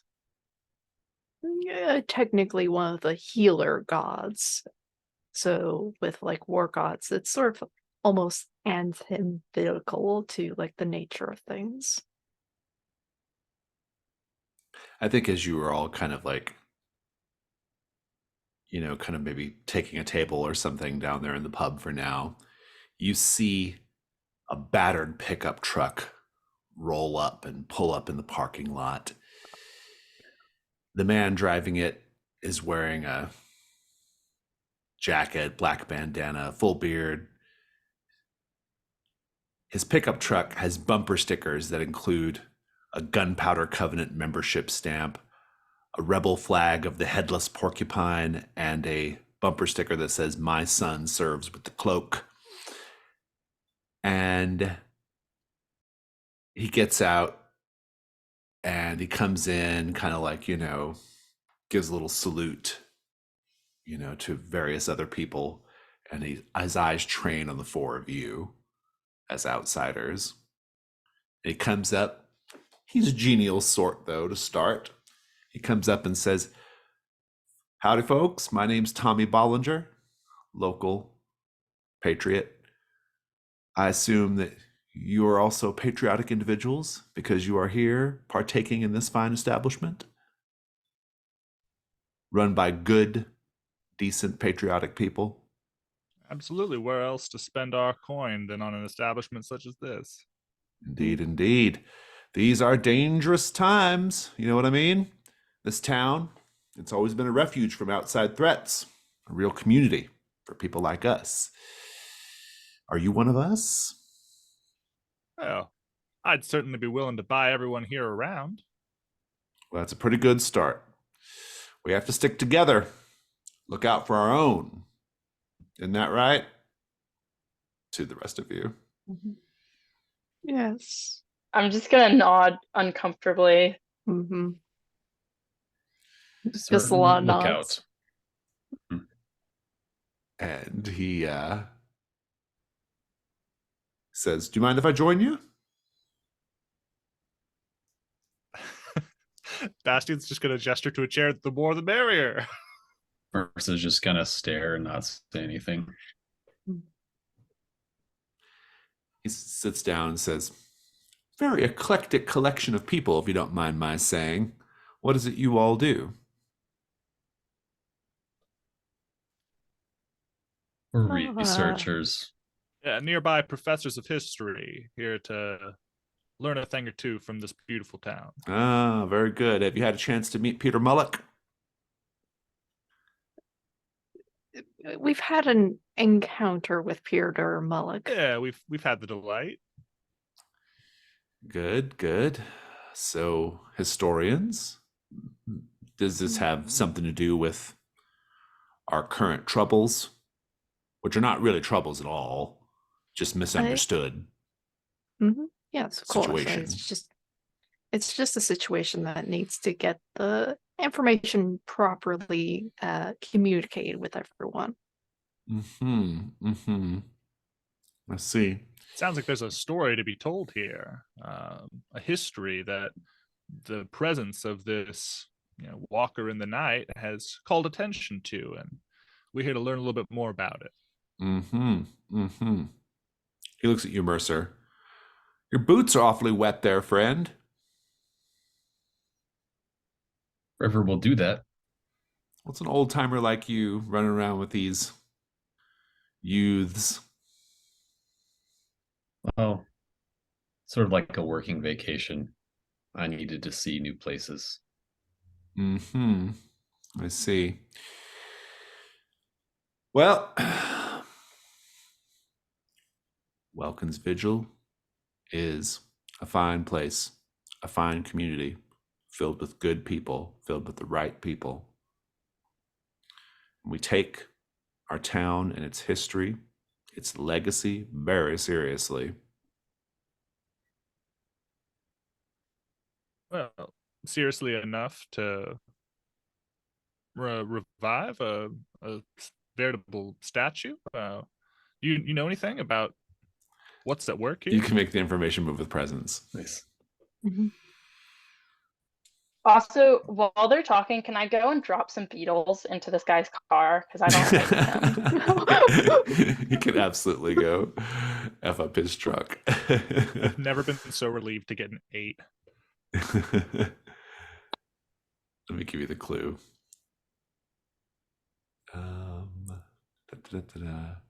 He says, "So is that what people are saying? That somebody here in town called forth a battle saint? Is that what people have been telling you?" You know how the rumor mill is. Can't be trusted, but you listen to it all the same. Yeah. Well, I tell you what. I'm going to give you your clue, but it's a clue with brackets because you have to do something first for it. He says, "Tonight, we're having a vigil. I'd like to encourage the 4 of you to come to that vigil. I think you'll find it very illuminating, actually. What do you say? I had no Absolutely. plans. Mhm. Who's the vigil for? Let's just say it's a bit of a surprise. Okay. But you'll want to make sure you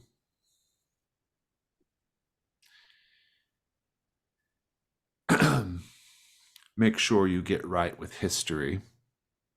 Make sure you understand what this town and its people have been through before you come. You'll want to be conversant with our ways, I think. I was told by other historians on the way out here that this town is as an example to others. There's something to be learned here, and I just can't help but wonder with the sense of preservation, these historical buildings, what feeds this place, what powers this place. Anything we could learn in that regard? Like I said, you should come to the vigil tonight. These historian friends, were their boots just as wet as yours? Came from all places. Indeed. Well, 4 of you enjoy your drinks and your food. I'm going to go say hi to some folks. And he gets up. Don't forget, tonight, sundown. Well, And don't you forget. Tell the bartender here the first round is on me for you and your friends. he tips his hat. And I think we will go ahead and swing over to any verses that need to be dealt with for the remainder of the session. Yeah, I have a verse of history. Go for it. Okay. Yeah. Okay. Yeah. So, when I was, this is a flashback to your youth that shows your rebellious experimentation with illegal divinity. So yeah, when I was in university, working with my professor to bring me into the the Waxen Scriveners community, and I remember the first gathering I went to of the followers of the Waxen Scrivener, and there was this altar, and we all placed our documents and letters and books and stuff like that upon it. And then somebody was selected from the crowd of mostly academics from various universities, and he was sacrificed, and it was horrific, but it was also very, very beautiful. And from this person was harvested his blood and bile to be turned into sacred ink.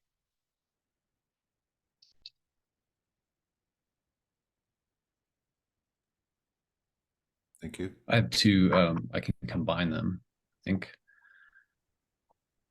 first is a verse of history, which is also a flashback to your youth, showing your rebellious experimentation with illegal divinities. And the verse of prophecy is a flashback to the time when the parish of Tide and Flesh accepted you as one of their own. So Mercer, as a teenager at some point, his form of rebellion was leaving the river and just kind of walking around on his own, wandering inland, going into town, into other farms.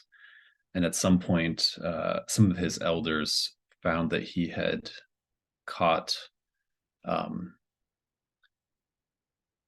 of the offspring of the chitterling, some sort of small piglet-like creature, and was trying to keep it as a pet.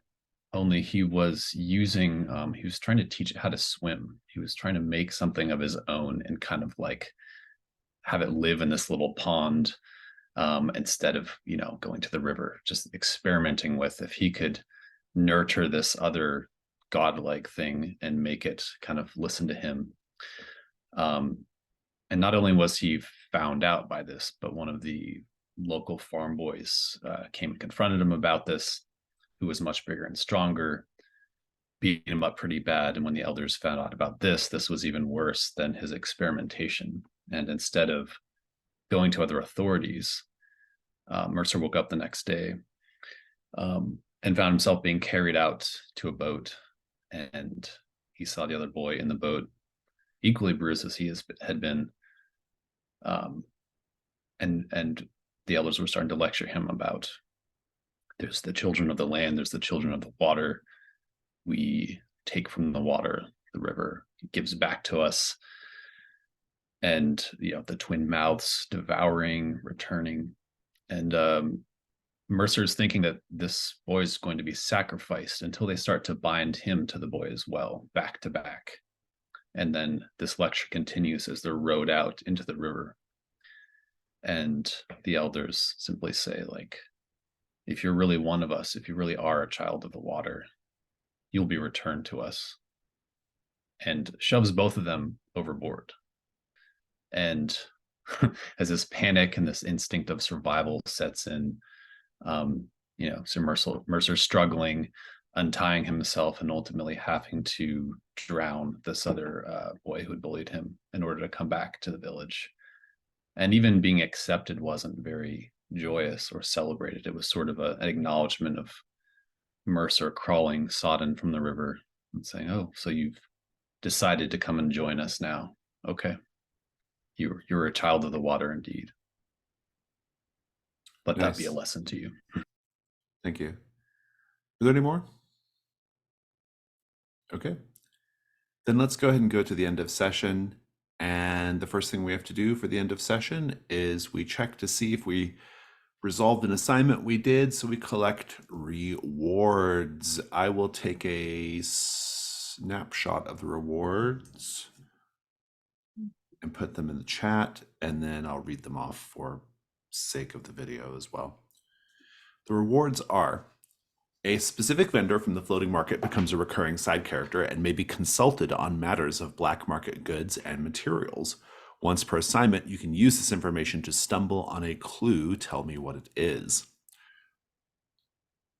You can return to the floating market during the journey phase. When you have a scene with a side character at the market, you may either clear an appropriate condition or gain an item. Ask another custodian what it is, and then add it to your personal altar. Now, those two things, those options, as long as someone chooses it, the whole group gets the advantage of it. You can get an abandoned motorboat and add it to your personal altar, or an item from the market, ask another custodian what it is, and add it to your altar. So who wants what? What presents did you bring, Bastion and Theo? It's just the two of us choosing stuff. Everybody chooses. Yeah. Oh, okay, cool. Well, I think the people from, oh my god, what was that shop that Mercer went to with like the creepy hippies? I think that they should be recurring. It was side characters. Speedy supplications. Yeah, Speedy supplications. Yeah. Sure. Yeah, sounds good. Love that. And what else is everybody else going to pick here? I'll let Mercer go first because he was like more involved with this particular assignment. Sure. Yeah. I mean, if no one else does, I was definitely going to go with returning to the floating market. We kind of talked about that a few times. So being able to access that would be fun. So Bastion, Theo, do you want them to bring you a motorboat or something else? I was going to say, I think maybe beforehand, Bastion had asked Sybil to just grab them something interesting from the market. So Sybil, what did you bring back for Bastion from the market?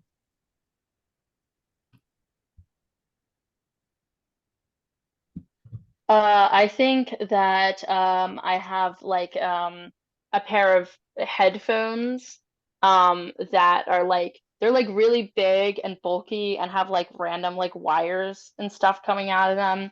And when you put them on, you just like hear like a random thing. Like sometimes it's music, sometimes it's somebody like whispering really quietly. Sometimes it's the weather report. I think Like it's that. just really funny to like get an abandoned motor boat for Theo. Yeah, they were like we didn't point it out until now, but you had like a like a little trailer behind your vehicle where you have this like Yeah. motorboat. Very good. I love it. Let's keep going here with our end of session procedure. End of session questions. All right. So everyone's getting credit for the first one. Did the custodians complete an assignment? Yes, you did. Let's go. Sybil, did you engage with a god, angel, or other divine manifestation? Yeah, I mean, I did wrestle a caterpillar, so. Yeah, that's true. Did you undermine the orders of your superiors or use the assignment to pursue personal interests? Well, I did like put some beetles in that guy's Yeah, that car, guy was a so. jerk. That was definitely a personal thing. Did you go out of your way to connect with the local community? Trying to think. I don't think so. Theo, did you engage with a god, angel, or other divine manifestation? Surprisingly, not this session. Indeed. Did you struggle with your personal faith? I would say so. Were you vulnerable with someone? I think for both of those, probably Yeah, your it's the journey same one. scene. Yeah. Yeah. Bastion, did you engage with a god, angel, or other divine manifestation? Not today. Yeah, it's interesting how that didn't happen for the two of you. Did you go out of your way to connect with the local community? Yes, you did. Probably even more so than everybody else in Welkin's Vigil. Were you vulnerable with someone Yeah, I would say I was with Theo during at the journey scene. scene? Yeah. Mercer, did you engage with a god, angel, or other divine manifestation? Yes, you did. Did you struggle with your personal faith? I would say in flashback, you definitely did. Mm-hmm. And were you vulnerable with someone? Oh Yeah, yeah, the journey scene. Sybil. Yeah. Mm-hmm. Fabulous. Lots of XP today. So advance if you need to advance, and then mark your extra XP, and then that'll end that part of it. Do we have any moves that resolve at the end? I don't think so. Mm-hmm. So we'll just go straight to stars and wishes with the time that we have left. I'll start today. I really had a good time today. I loved both the journey scenes a lot. Well, and not even just like the character scenes, but also just the descriptions of the restaurants was really fun, and like just the kind of weird details, and it was just really, really cool to see all that stuff. But the scenes themselves were quite good too, like just the really good conversations that happened between the characters was very revealing, and I feel like I learned a lot about these characters today, which was really exciting. Star Gabriel, for your combined flashback there was really quite good, or your combined verses was really, really good. Monsters was really good too. I really enjoyed the way Bastion interacted with these people in the town of the Vigil, Welkin's Vigil. Like, this is not a good town, right? Like, there's nothing about this place that's good. This little town reminds me of like every horrible little town that my family lives in across southern Oklahoma, right? Like, it's very much that.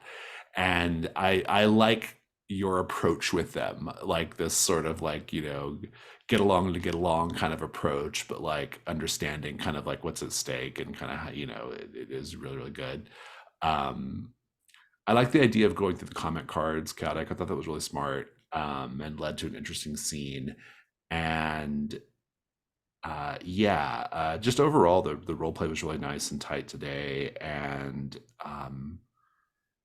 and also solving the market was really fun too. That was just a fun little kind of process, getting through all that, talking to the resistance people. That whole scene was really fun.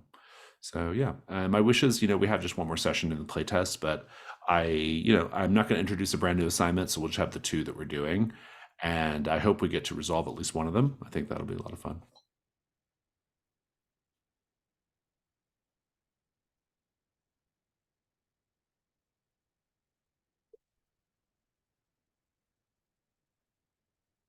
Other stars and wishes. I definitely really like the scene at the market of like just how much trouble y'all got into. Oh, the dice were unkind today. I really enjoyed my scene with Bastion, like asking that specific question about like basically what do you have to live for is just a very interesting take for like a pox monk whose entire deal is living for other people. Yeah, I really took inspiration from like how let it pass on to me works as like getting rid of conditions like I have to put myself in danger. I have to give up everything for other people. And I have to like take care of those beside me.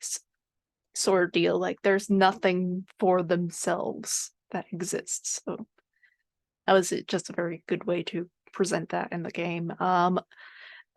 And like the town of like Welkin's Wake, it's a terrible place. I don't know how we're gonna solve this one at all.